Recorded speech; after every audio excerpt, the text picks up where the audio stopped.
سرسبز اس گلزار کے یہ پھول ہیں عطار کے، مردہ دلوں کو دے جلا، ہادی ہے طلبگار کے، طلبگار کے۔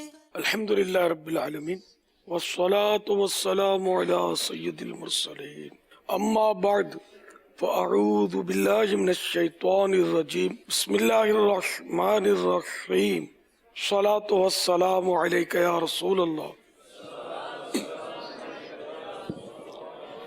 وعلی آلک واصحابک یا حبیب اللہ۔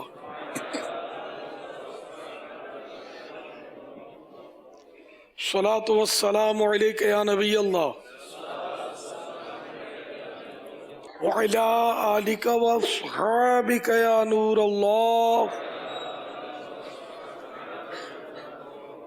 فرمان مصطفیٰ صلی اللہ تعالی علیہ وآلہ وسلم، جس نے کتاب میں مجھ پر درود پاک لکھا تو جب تک میرا نام اس میں رہے گا فرشتے اس کے لیے استغفار یعنی بخشش کی دعا کرتے رہیں گے۔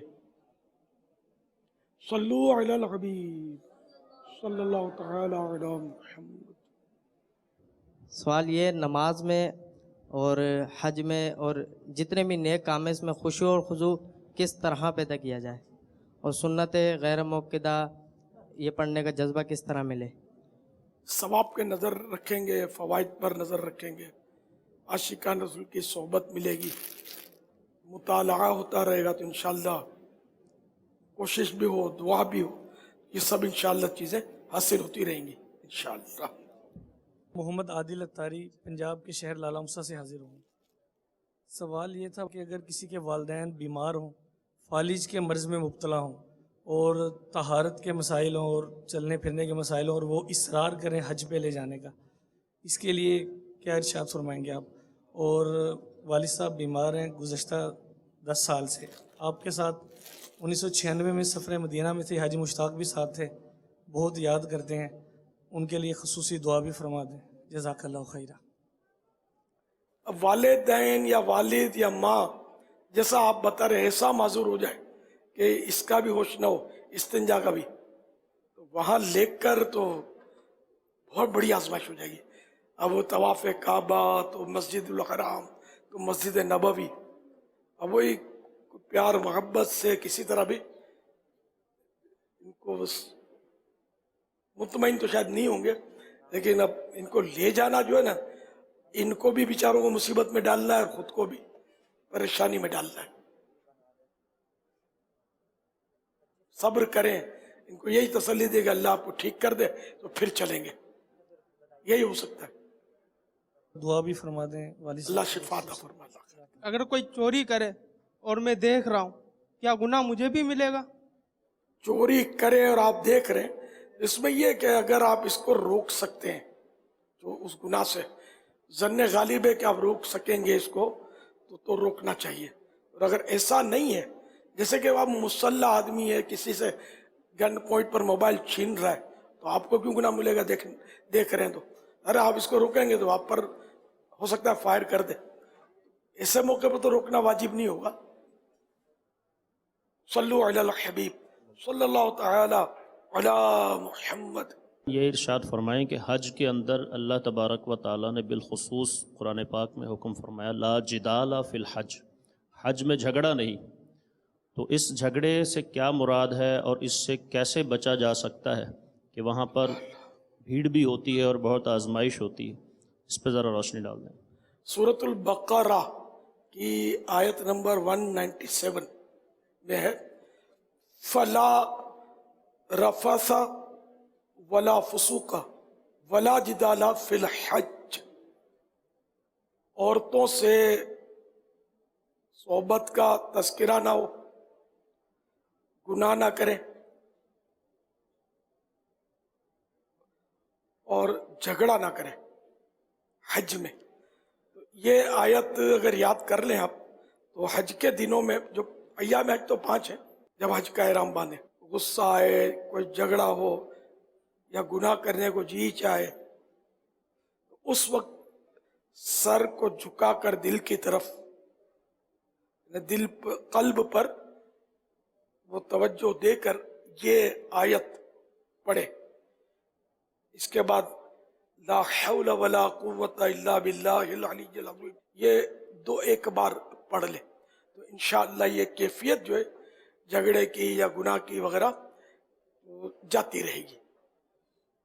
یہ اس آیت جو ہے اس میں رفث سے بچنے کا حکم ہے. رفث سے مراد ہے ہم بستری کرنا یا عورتوں کے سامنے اس کا ذکر کرنا یا فوش کلام کرنا. جب فوش کلام کا عام طور پہ پتہ نہیں ہوتا کہ اس کے معنی کیا ہے.